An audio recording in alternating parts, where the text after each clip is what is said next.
The air inside the workshop smelled of damp earth, stale tea, and the sharp tang of cheap commercial indigo dye. Lin Xiao blinked, her vision adjusting to the dim light filtering through a torn paper window screen. She wasn't standing in her modern studio apartment in front of her high-definition ring light anymore. Nor was she holding her favorite hand-carved drop spindle. Instead, she was slumped over a low wooden stool, her face nearly pressed into a loom made of rough, splintering pine. She rubbed her temples, trying to clear the sudden fog in her mind, and looked down at her hands. These weren't her hands. The skin was rougher, thinner, and her fingertips were calloused in all the wrong places, the telltale signs of an overworked and underfed apprentice. Suddenly, a soft, chime-like sound echoed inside her skull, and a translucent, peach-colored window drifted into view, hovering gently in the dusty air. The interface informed her that the artisan's heart system was initialized, noting her current status as malnourished and stressed, but highlighting a maxed-out passive skill called Wild Wisdom, synced directly from her previous life. In that past life, Xiao had been a primitive living vlogger with 5 million subscribers, famous for hiking into the wilderness with nothing but a basket and coming back weeks later with a hand-woven, naturally dyed coat. She knew how to read a forest, extract fibers from stinging nettles, and build a functioning kiln out of river mud. Realizing she had inherited a failing embroidery shop called the Fragrant Thread, burdened by a stack of crimson unpaid tax notices from the local magistrate, she rolled up her wide, faded sleeves. She picked up a skein of thread from the basket beside the loom and tugged it, watching it snap instantly into fuzzy dust. Shaking her head at the brittle, sulfur-bleached market silk, she decided that if she wanted something done right, she would simply have to harvest it herself. The system didn't give her a stressful countdown timer or threaten her with penalties.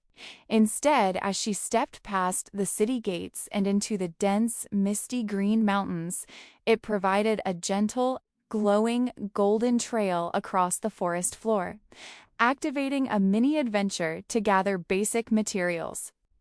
Xiao smiled at the helpful interface and navigated the woods with practiced ease. Finding a sturdy wild mulberry tree, she hoisted herself into the branches to harvest thick, robust wild cocoons spun by moths that had survived the mountain winds. As she plucked the last ivory cocoon, a satisfying ping echoed in her mind, announcing a harvesting level up, a boost to her dexterity, and a new blueprint for a hand spindle of comfort, while also highlighting a patch of wild madder root for a warm terracotta dye. That evening, back in the shop, she burned fallen oak branches down to a clean white ash, mixing it with boiling well water to create a mild alkaline bath. She dropped the cocoons in, drew out the glowing spun glass fibers, and spent the night spinning. By midnight, she had 3 pristine skeins of moonlight silk that gleamed beautifully, even in the dark corners of the room. The next afternoon, while Xiao was mashing wild indigo leaves in a stone mortar, her arms stained a faint, beautiful sky blue. The shop's brass bell chimed. The air in the room instantly sharpened as a man stepped through the door, his sheer physical presence making the small workshop feel crowded. He wore dark, matte black leather armor over flowing robes, a heavy iron sword strapped to his hip, and possessed a face that looked as though it had been chiseled out of northern granite. It was General Wei Jun, the legendary Iron Wall of the North. A peach-colored system box appeared over his broad chest, identifying him as deeply grieving and physically exhausted. Noting that he was holding a fragile heirloom he was terrified of crushing with his battle-calloused hands. Xiao wiped her hands on a rag and offered a calm, grounded smile, asking how she could help a warrior today. Wei Jun paused, unaccustomed to an artisan who didn't cower before his reputation, and carefully placed a small wooden box on the counter. Inside lay a silk folding fan that belonged to his late mother, its face completely shredded and splitting from the bamboo frame. He explained that every other artisan in the city had told him to throw it away. Xiao gently brushed the fragile fabric and told him they only said that because they wanted to sell him something new, failing to understand that the true value was in the memory, not the silk. The general's stern, icy mask cracked for a brief second, revealing a profound vulnerability, and as the system unlocked a cozy romance quest, Zhao promised to make the heirloom whole again. To properly restore the fan, Xiao needed a specific type of river silk clay to treat the bamboo ribs and a fresh patch of wild mint to scent the silk lining. When she opened her shop door the next morning, she was surprised to find General Wei Jun already standing outside, holding a massive wicker foraging basket and claiming the forest was too dangerous for a craftsman to wander alone.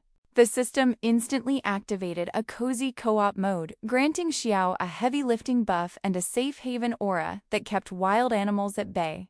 Their trek into the river valley felt remarkably peaceful.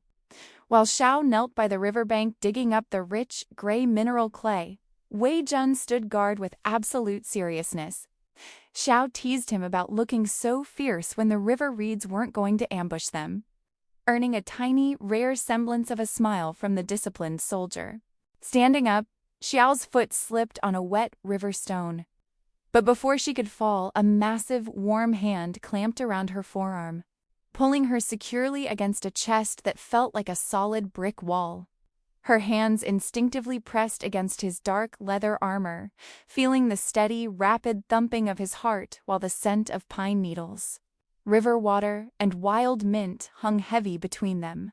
Wei Jun gently set her back down, his hand lingering on her elbow just a moment too long as he asked if she was uninjured, causing Xiao's cheeks to flush hotter than her workshop's hearth while the system logged an increase in his affection. Upon returning to the shop, the general didn't leave.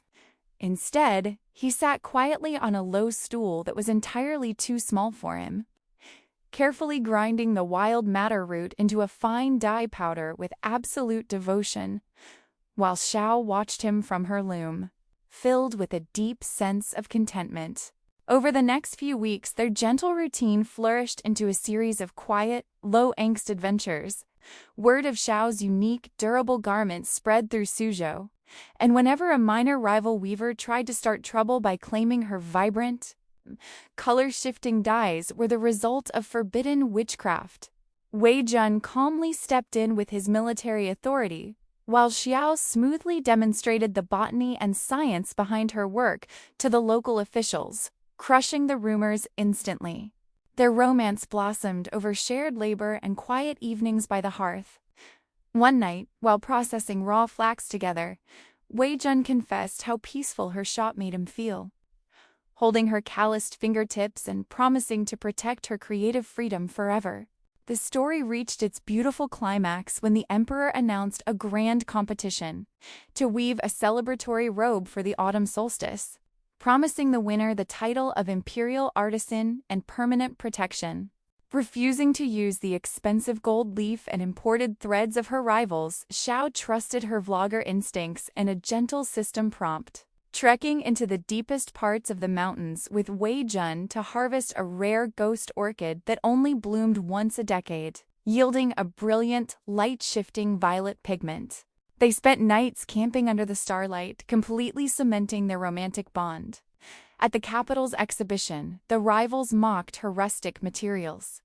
But when the emperor stepped into the sunlight wearing her completed robe, the fabric appeared to come alive, shifting colors like a living sunset, and she won by unanimous decree. Declining a permanent position at the imperial palace, Xiao requested to remain in her rural workshop, a wish the emperor gladly granted. General Wei Jun officially resigned his military commission to become her full-time partner in life and business. The system gave one final, jubilant ping, declaring the main and hidden quests complete before entering permanent hibernation. The fragrant thread became a legendary sanctuary, not because it was the largest shop in China, but because it was the happiest, where a legendary general could be seen clumsily helping a master weaver hang radiant silk out to dry in the morning sun. their laughter weaving through the mountain air like a golden thread. That's it for today's video. Thanks for tuning in. Smash that like, drop a comment with your thoughts, and subscribe for more awesome content coming your way.